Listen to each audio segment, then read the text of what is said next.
Hello everyone, welcome to Adda 24/7. My name is Sandeep Samal and here we are connected for the FSSAI session, that is the day 4 of FSSAI session. Okay, so I hope so everyone is connected and please like the session and share the session. Hi Sankarshan Sahu, welcome to the session. Okay, so let's start the session. So we are going to study about the functions of the food authority. It's not a very big topic, okay, but yeah, there are so many MCQs that can be framed from this particular topic or session. Okay, so this just a minute, yeah. So what we are going to study about is functions of the food authority. So in the last class on Saturday, I explained what exactly is the food authority. Food authority is the apex body or the apex authority for the food testing and analysis. Okay, not exactly for each and every matter related to food safety, right? So here we are going to see that what exactly are the different functions that the food authority performs. Okay, so let's move to the next slide and check what exactly are the functions here. So the first one, the duties and the functions of food authority. It shall be the duty. See, before starting this session, let me tell you that these points are pretty large. You know, I have already shortened this point. These points are usually of 5 to 6 lines. Okay, so what you need to do is you need to remember certain keywords. Okay, those keywords that will help you to remember the complete statement. Okay, you have to do that or else it will be really difficult to remember all these things in the exam. Yeah, if you can remember, then it's well and good, but if you cannot remember, then you can go ahead and remember the keywords. Okay, clear guys? Hello Subhangi, welcome to the session. So what are the duties? So it shall be the duty of the food authority to regulate and monitor. Again, the most 5 important things that we have already studied in our previous classes. Okay, so here the food authority is regulating and monitoring. And what exactly the food authority is regulating and monitoring?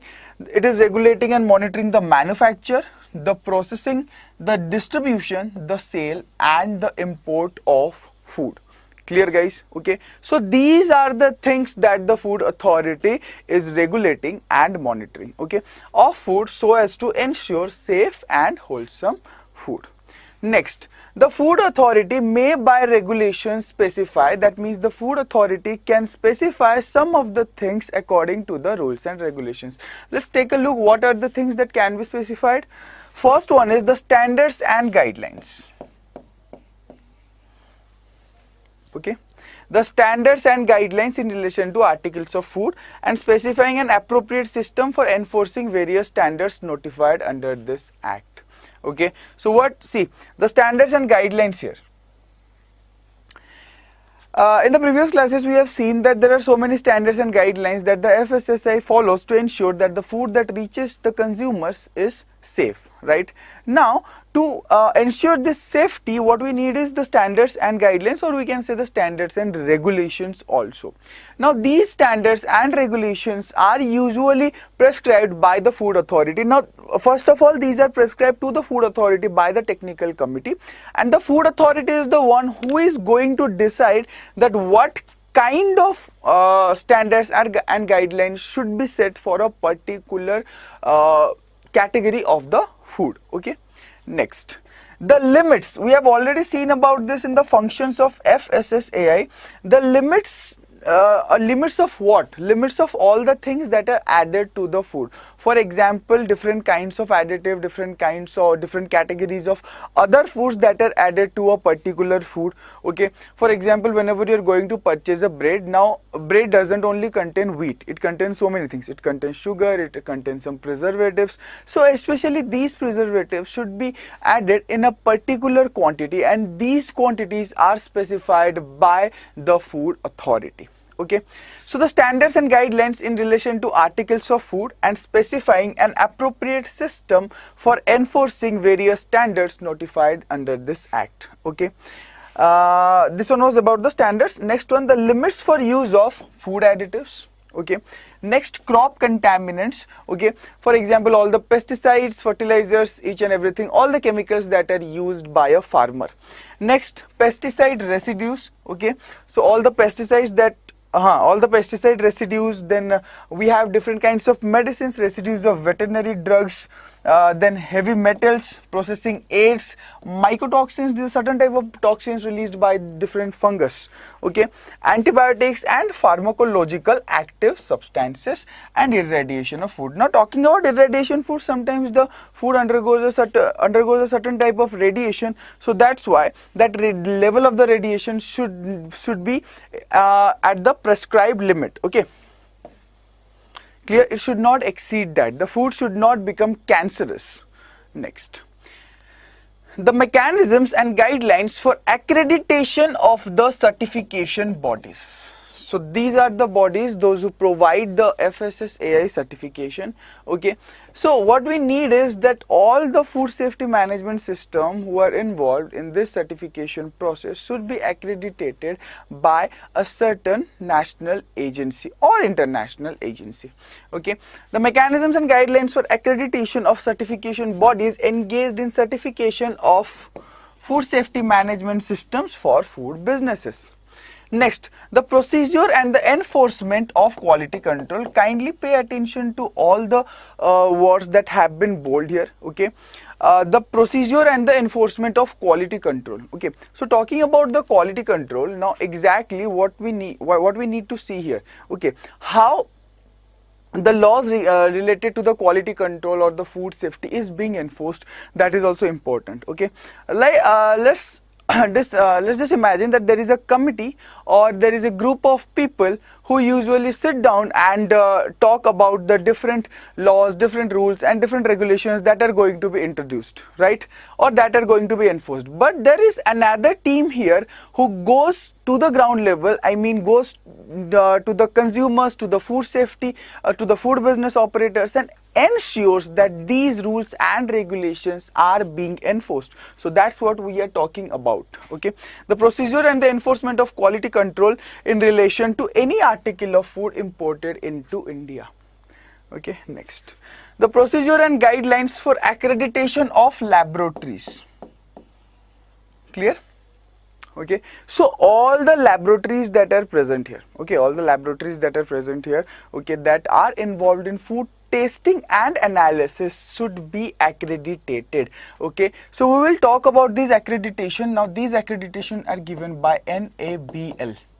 Okay, the central accreditation is given by NABL. We will also talk about that. Okay, next, the method of sampling, how the food should be sampled. For example, if you are a CFSO or if you are a food safety or state food safety officer, then your work is in the on the field. You can call yourself as a field operator, okay, or a field level worker. Okay, why? Because usually you have to go to places to places and see that if the food that is being served in the restaurants or the food that is being sent to any place like bakeries and all, they usually cook the food and send to different places. Now these foods should be sampled. Now sampling means why they should be sampled. If you get a feeling that yeah, there is something wrong with this food, or you see something that can lead to the food poisoning or unsafety of the food, right, in those cases sampling should be done because the food needs to be analyzed, right. So there are certain methods of sampling, analysis and exchange of information among the enforcement authorities. Okay, so next, conduct survey of enforcement and administration. Now what exactly is this thing? There is a team here who usually takes care of the rules and regulations. There is a team here which takes care of the enforcement. Okay, now there is another team here which takes care of the official administration. Now are these people really working at their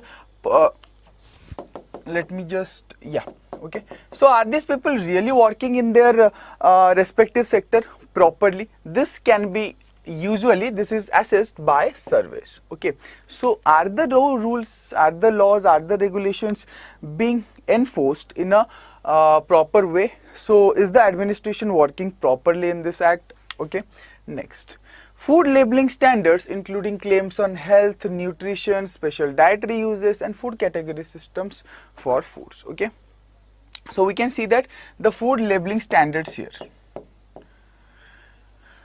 Whenever you will see a food label, usually you will find the FSSAI logo as well as the license number of the food business operator. Okay, now these foods, whatever information they are providing on the label, okay, these food business operators, whatever information they are providing on the label should be correct. Okay, the information should be correct here. Okay, and there are certain rules and regulations regarding these informations also. That means what they need, what are the what are the information that they are going to provide, and also these things are also regulated by FSSAI, including claims on health. If there is a certain food for example, you have energy drinks that claims that when you drink it you will be full of energy. Okay, and then you have different variants of Horlicks like mother's Horlicks, women's Horlicks, sugar-free Horlicks for diabetic users. So these are the things. And food category system for foods.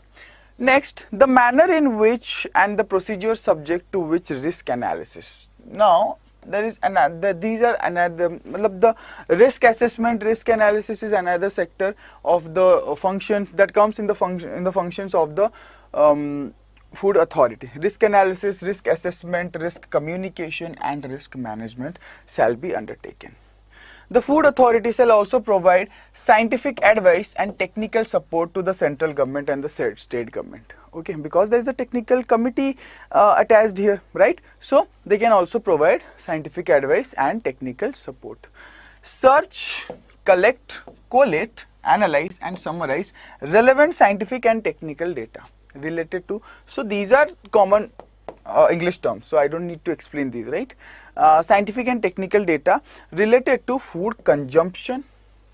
Okay, and is there any risk associated with the consumption of the food? Second one is incidence and prevalence of biological risk, again related to food, microorganisms, bacteria, fungus and all. Then virus, as we are already facing one. Contaminants in food. Okay, residues of various contaminants, pesticide residues, identification of emerging risks. What are the risks that can arise from a particular sector of food? Okay, Then introduction of rapid alert system. Now what exactly is rapid alert system? Whenever there is any kind of contamination, any kind of risk that is being that has arisen from the food industry, then there should be a rapid alert system. That means each and every person or all the places adjacent to that particular area should be notified, should be alerted. Okay, should be alert. Okay, and this alerting system should be rapid. That means it should be really fast, so that the side effects or the risks that the food contamination can cause can be reduced here. For the development of risk assessment methodologies. Okay, so what they need to do? Promote, coordinate and issue guidelines for what? Development of risk assess. How you are going to assess the risk? What exactly is the risk? These are also specified by the food authority. Provide scientific and technical advice and assistance to the central government and the state government in implementation of, now this is the main point here, crisis management procedures regarding food safety. That means we are already in a crisis.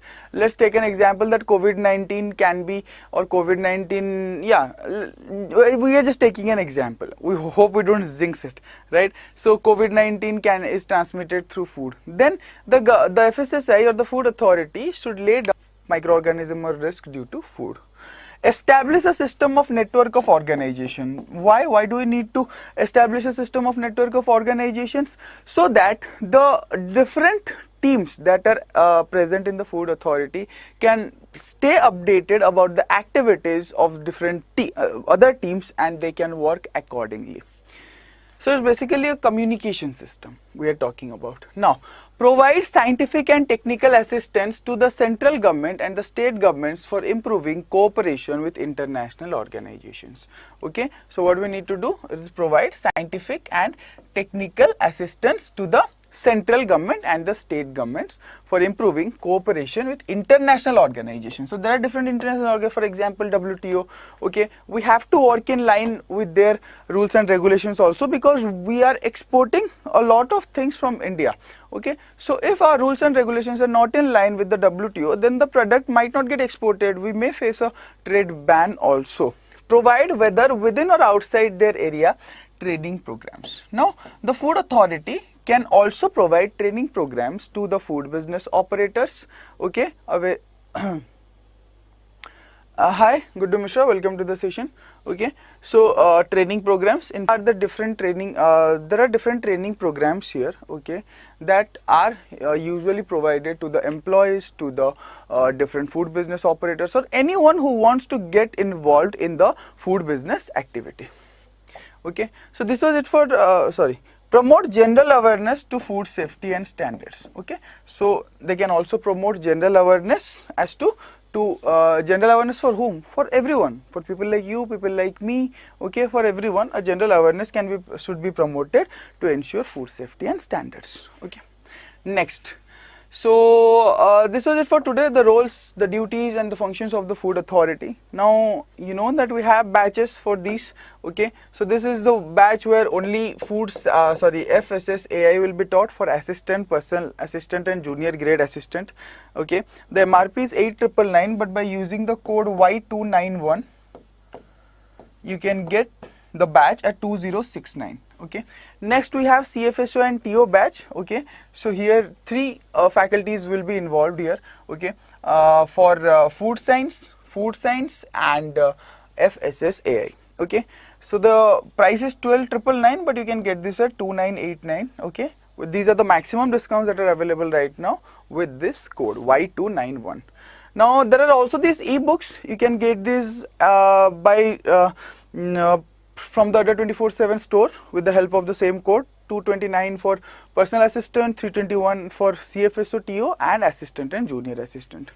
Then we have this test series here. Okay, so in the test series here you have assistant and junior assistant, technical officer and CFO and personal assistant. Okay, and the offer price is 321 and 367 as you can see. Okay, the code remains the same, it's Y291 for all the products whatever you are purchasing from the Adda 24/7 store. Okay guys, so I hope so this session was fruitful. I hope so this session was beneficial. We'll meet again in the next session. Till then, take care, goodbye and stay safe.